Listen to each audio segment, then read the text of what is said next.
All right, let's get some quick shots up before we get to the big news. Starting off with Damian Lillard, finally, something we had all been waiting for. Who was gonna fall first, the Portland Trail Blazers or Dame? It's been reported that Dame's preferred destination is the Miami Heat. How likely is that to happen? I actually have no idea. And shout out to this person who on Twitter, which I feel like it's a love-and-hate relationship every tweet. I see one tweet, I'm like, all right, there's still hope. I see another one, it's like, we gotta hurry up and shut this thing down. What's the best package that they can realistically offer for someone of Dame's caliber that's not gonna completely undermine whatever team building or whatever pieces that they already have in place? Doesn't seem like many. I would also agree with that, but I don't know where else Dame's gonna go. I don't think he wants to go to Boston. I'm pretty sure he doesn't want to go to the 76ers, even though that's being reported, because if I'm Dame, if I'm gonna leave Portland, a place that I've loved, that I've done a lot of stuff in the community, built a relationship with, not only in Portland, but also in Oakland, Bay Area, where he's from. He's done a lot of great stuff. I want to go play for a contender, like a legitimate contender where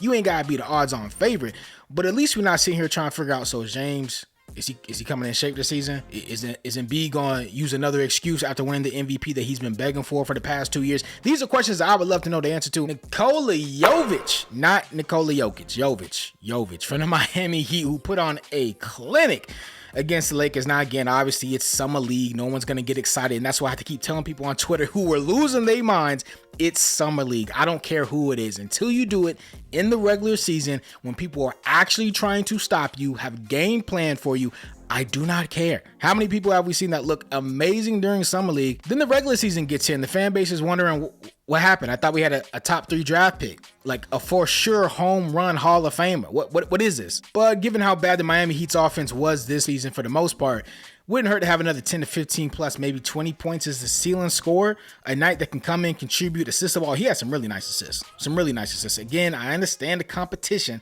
but it's some things to look forward to, especially if you're Pat Riley. I don't know how Miami's window keeps staying open because everyone keeps doubting them. And then like every other year or 2 years, they end up in the Eastern Conference Finals, actually damn near every year. And then they end up in the finals like every other 2 years. Some people were clowning saying that, oh yeah, go ahead and put Jovic in a package and send him to Portland for Dame. The Blazers are not interested in Jovic.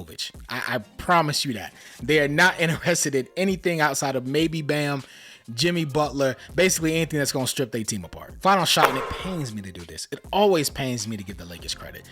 Rob Pelinka, been taking care of business. Now, some would argue it's pretty straightforward. He should have made these moves, but we thought that it was pretty straightforward last postseason, and we all know how that went. So, I mean, you got to hand it off to him. The guy extended Reeves, signed Rui, re-signed D'Lo. Laker fans need to chill on that. I know they're upset because he didn't play a lot of any defense, but understand, do you really want D'Lo to be a defender? He's never been that. Even going back to Ohio State, he has never been a defender. He is a scorer. Do not expect him to all of a sudden turn to something that he's not. You need to be focusing your attention on AD, who, despite having some monster games against the Denver Nuggets, didn't really turn to any wins for you, did it? D'Lo is a streaky shooter who always has the ability to either start or extend or run, as was the case in the first 2 rounds of the playoffs. And as a Warriors fan, every time I felt like this man had the ball, I'm like, what? Where'd he come from? Why are you taking this shot? Darvin Ham, get him on a bench, man. Felt like I was getting Lakers whiplash the past 3 days. Every time I look at my phone, I'm like, dang, again? Rob, calm down. We got plenty of time. We're not even a week into free agency. Time for the big news. It's done. Draymond Green is a Warrior for life, or at least for the next 4 years, but I'm assuming he's going to retire after that. He's not going to be able to get no bag after that. I will be very surprised if he gets even a quarter of what he just got from the Warriors. And what he got was a 4-year, $100 million deal with a player option coming in the last one. But after the past 2 seasons, the Warriors fan base is divided between the camp that feels like, all right, look, I get what Dre's done, but I'm over his stuff. He's cost us too much. He cost us a chip, cost us JP. God only knows what he's going to cost us in the future. Then you got the other camp that's like, okay, look, we get it. We understand. Dre's a lot to handle, but he's worth it. He adds so much to the team. There is no replacing Dre for this team. But if you're asking me, Dre's worth the stress. There is an argument, a very valid argument to be made that outside of Steph Curry, Bob Myers, maybe a few other people, he has been as integral to this team's success as anyone. But I actually feel like this falls less on Dre and more on somebody else whose jersey's hanging up behind me, and that's Steph Curry. Look, Steph, you're the de facto leader. I get Dre can be the heart of the team. Everyone has these nice little roles or places that we put each and every single one of the core members and say, okay, well, you're this, well, you're that. This is the bottom line stuff. It's your team. It's your team. It's your franchise. Understand you got to give Dre a long leash, but at the same time, you got to be able to reel him back in now more than ever. He is absolutely the Dennis Rodman of this team. Although most of his antics don't come in the way of off the court issues, it's usually always on the court issues. What happened against the Lakers and what he did against Jordan Poole can never happen again. Don't get me wrong. It's not like JP was torching teams on the route to us winning that championship a year ago, but at least he still wanted to be on the team. Drake cold clocked him, got him off his game, and then shipped him off into NBA obscurity. You, the team, the org have got to draw the line somewhere. No more excuses, no more distractions, and no more of me thinking that any of what I just said is going to happen, because if you thought Dre was wilding before, this man got a 4-year contract with $100 million before he goes off into his media career.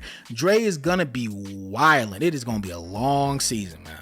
In the aftermath of this, the bigger question is, what does this mean for Klay Thompson, who's also seeking a $100+ million contract, at least? Look, I love Klay, and excluding KD, he was easily the best two-way player that we've had in this whole dynasty. But he's also been one of the most inconsistent players since coming back from injury. Maybe this is the year that Klay finally gets as close to being right as he will ever be, but do you really want to take that gamble? Between his poor shot selection and just ripping the ball anytime it seems like he gets it, Klay just has not been anywhere close to as efficient as he used to be. I want him to get his bag. I really do.